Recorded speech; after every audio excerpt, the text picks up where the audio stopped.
So yes, I've been working internationally, but I really don't like to mention it that way.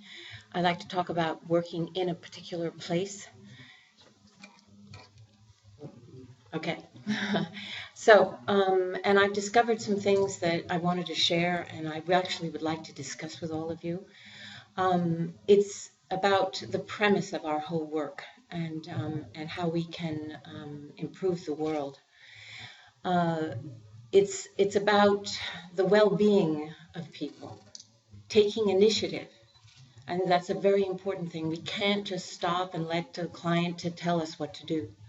Taking initiative to promote beautiful, authentic places that are naturally resilient.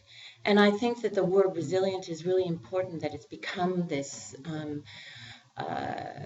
buzzword because we can't stop with the status quo.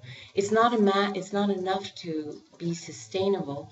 We have to be able to move forward and to adjust to our new dreams, our new desires, modern world, and yet learn from the past. So I push on. Sorry. Hard to see all those keyboards right there. Oh, that one. Okay. All right. So as I was saying, it's about the well-being of people and nature. I mean, look at what we've been able to do over the centuries. Nature, it was only with man that it could be this beautiful. So it is not just a matter of leaving land to its own, but it's often, in many places, taking care of the land. There's Cuba, there's Amsterdam, Brussels. Brussels has a square where even when it rains and it's miserable out, everybody's outside, standing in the middle of the square because it's so beautiful. And they come together. And yet, as we've been seeing in all these different pictures and all these different lectures, this is what we're creating today. We're creating places that all look the same all over the world, like Michael was showing. We're damaging places with traffic going right through the middle of towns. We're creating inhumane environments. I love this picture down here. I mean, look at that. That is a new development for teachers. So it's not just a question of design and urbanism and architecture. It's also it's a question of the impact on the quality of life and on people. They're putting all the teachers together. So they're not disseminated within the villages and the towns and the neighborhoods throughout the country. They're all grouped together in these things, and they're happy to be there, so-called. Again, it's been brought up many times by many of us. It's about being of our time, whatever that means. Stardom, the wow factor. I mean, here, look, there on the left, guess what that is? That's a museum to maritime treasures of the past. It doesn't reflect that, and it doesn't have anything to do with the context in which it is in. Or look at what they're doing in Romania. This is a building of their time, of our time, apparently, and this is what we've had in the past. So it goes on. Again, look at in Bucharest and look in Ecuador. They build right next to something that is wonderful, that they want to save, that they can live outdoors. There's a balcony. It's open to the natural environment, and they create this closed, hermetic type of building. Is that really for the well-being of people? Or there, where there's a statement by this, I don't know, developer or architect, where he builds above the building that used to be so beautiful? Well, still is, I suppose. So it's about society becoming and pushing for and evolving in this modernist way of thinking and of living. But it's being promoted by the schools as a result of this. And Harvard is taking the lead. Look at what we're producing, what the students are producing. Is it about the human being and the well-being of people? At Harvard, I also had slides of, but we don't have enough time for that, slides of the explanation of their projects. And they use words like computer-generated designs, antagonisms, disrupting complacent discourses, provoking, psychic reconciliation, performative ornament. No one understands the words that they're saying. I mean, it's just, and it goes, you know, there are little sheets like this and right next to those projects, and no one can understand what they're saying. And, of course, they're influencing the world around. Cuba, look at the projects that the Cubans are doing. Where's that coming from, right? And this is Cuba also. This is the urban fabric that exists, that they love, that's wonderful, and this is what they're proposing on the right. These are the streets that still exist, that haven't fallen apart yet, and on the right, this is what the students are proposing. It's reflecting the chaos of today, right? Rather than the well-being of people. So I think that this phrase we should repeat when we look at the work we do and when we work with the students and with our colleagues, and ask ourselves and ask others how our projects relate to human life, how it relates to their well-being and the freedom to be well. And the freedom not only to be well, but the freedom to lead the kind of life they value leading. So it's not just dictating the way they should live, but trying to be inspired by the way they would like to live. And of course, we as professionals have to go beyond what they might think they want. Like doctors, the patient that comes to them and says, I have a knee problem. And he figures out that it's actually the back problem that's affecting the knee. So we have to be the professionals to improve our environment, and not just follow what the client wants or follow what the people want per se. We have to answer it better.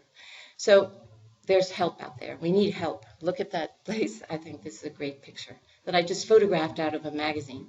Of course, the help was not for that same reason, but anyway, that I'm using it for. So we developed with Michael and others, part of the CEU, Congress for European Urbanism, and the school that we, anyway, Michael can describe that better. But so it's the premise, the responsibility of architect-urbanists, and a Hippocratic oath for the built environment, just like doctors have. We think we should, because we're taking care of the well-being of people in their built environment. The first and foremost duty of architects and urbanists is to create and maintain buildings and settlements that will promote the quality of life, health, and well-being of humanity. All other goals,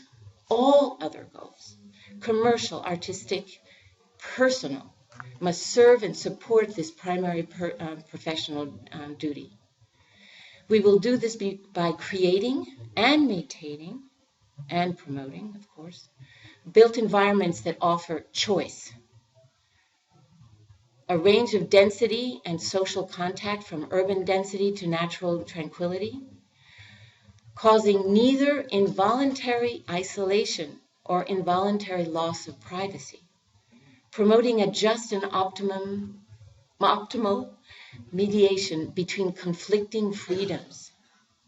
It is our role to look at that, to be able to provide freedom and help mediate between the freedoms of each. A rich diversity of places and buildings suitable for the range of stages and conditions of life. So for the young, for the old, for those who are poor, those who are rich, those who want to be alone, those who want to be together.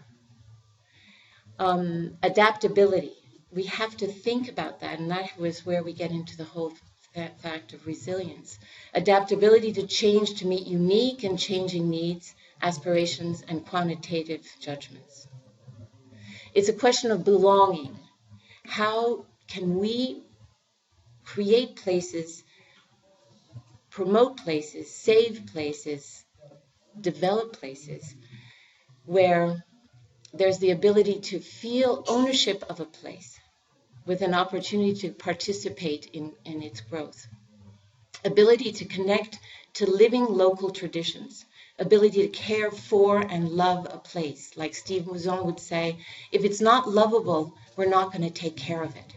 So if it's not beautiful and people don't want to be there, they're not going to take care of it. That's what sustainability and resilience is all about. Aesthetic support. Beauty. You know, we say that's in the eye of the beholder and that's superfluous and all the rest, but it's not. Beauty is necessary in daily life. Beauty in the extraordinary. Order in the human environment. Visual and functional connectivity, legibility, coherence. And then, of course, there's shelter. We all know that there's shelter, durability, security, functionality, and comfort. And, of course, integration with nature. But in such a way that we protect the systems for which human life and quality of life depend. I think it's really important to have this in our thoughts as we create places. And we can create new places. This is a new place here on the left, in the Netherlands. We can create and we can also repair damaged places. In Brussels, we took places that had been vacant for decades to create new places, a new kind of Brussels. And we have to take the initiative to do that. The client had no intentions of doing that, but we as urbanists pushed to tell him it has to be human, not one big building, but several buildings. We pushed on what we thought was wonderful about the whole neighborhood and what we could bring back in those vacant places. There are good schools out there. Notre Dame, for one. There are good schools, and there are ways to teach others, and especially the next generation. So what I would really like to discuss with you, and that's why I come to the CNU, and that's why I want to have connection with colleagues that think the same way, is to make sure that we do produce authentic places. And New Urbanism, and when there's the big hype and we get there and we create places and we design things for people in different places in the world, we often come with pat solutions. We know best. But it's not always like that. We don't always know best. We have to learn, we have to listen to those that are there, we have to research, go back and search what was there before, why people still like it, why people don't like it. We have to find really what is authentic about that place. We can't just make beautiful places. It has to be authentic. I think that education in schools, we've got to find a way to counter this propagation of, what Harvard and all the other schools are doing. I mean, the students come out of there and they don't know how to create places for people and for the well-being of people. They don't have the skills, they can't draw, they can't think. It's just ridiculous. So we need to do a lot of apprenticeships to bring people in who are interested in this and work with them. And then leadership. I think we need to take initiatives.